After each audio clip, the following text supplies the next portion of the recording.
जित्यो केटाहरू जित्यो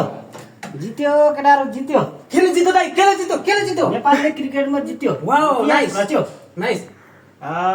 ओमनमा भइरहेको खेलमा T20 विश्वकप 2026 को लागि तयारीको लागि गरेको खेल जो थियो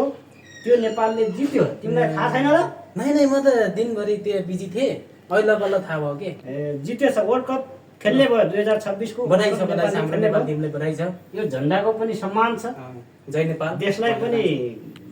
उच्च बनायो देशको शिर पनि उच्च बनाएको छ नेपाल टिमले आगामी दिनहरुमा पनि यस्तै गर्छ वर्ल्ड कपको लागि धेरै मेहनत गर्यो यहाँसम्म गएको छ 10 वर्षको अन्तरालमा खेल्न पाउँदा हामी नेपाली जनतालाई पनि खुसी छ त्यही भएर सबैले साथ सपोर्ट गर्नु होला माया गर्नु होला हेर्दिनु होला भन्दै अनुरोध गर्दछौं जय नेपाल कङ्ग्रेचुलेसन जय क्रिकेट सबसे तो चमकिलो हाम्रो सामु हो त्यसका लागि